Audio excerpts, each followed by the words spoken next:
This afternoon we are doing an inspection of a 1555 series Dodge two-piece shaft from my customer. It's Bruce's Auto.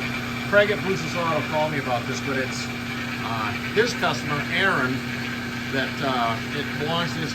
This is his out of his truck. It's probably a 5500 or a 4500 series four-wheel drive Dodge, I believe.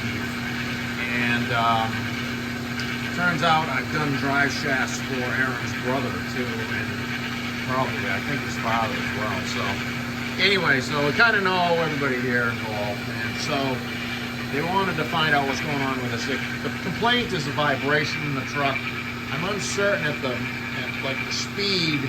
I thought it was lower speed, but it's will show itself here in a second. But the other thing's going on, I don't know whether they had any knowledge of this bearing is bad. That's the actual noise it's making, and that's only turning about 600 RPM right there.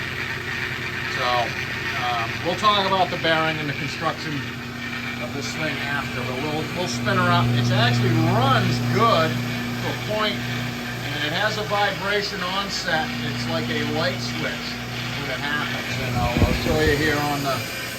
Watch the dial. So this is the transmission end. That's the center bearing. It's so loud. Doesn't make any sense, does it? And that's the rear axle end. So watch, I'm going up, up, up, up. That's 2000. And it just turns on like a light switch right about here. That's about 2500. You can see it shaking here. I'm not going to let it flail, but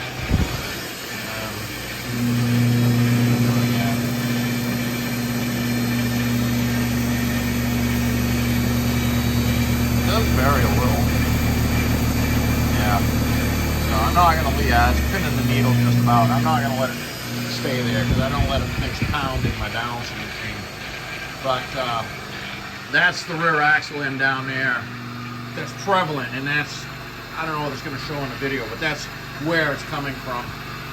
That light switch onset of vibration isn't totally uncommon. It'll have something to do with the slip yoke being loose. Probably has no lubrication in there at all. But the center bearing issue, whether they knew it or not, is the bigger issue here. So we're going to talk about this. This just is plain predatory engineering. I don't know if I invented that phrase or not, but I am going with it because this center bearing is trapped on. There's no excuse for this. This is just dumb. We've been building trucks. It's basically same shape and size since World War II. And somewhere like 15, 20 years ago, this started to become a good idea. And I don't know who thought it was, but it's just dumb as dirt.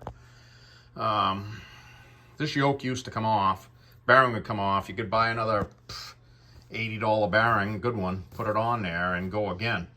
This thing is literally trapped on this shaft that you see passes through the bearing. Goes through this hub, and it's welded inside where you can't see it. This is spin welded construction, so it has no press up. There's no press up hub, like a traditional weld yoke or a midship stub inside there. It's literally one tube spin welded onto that.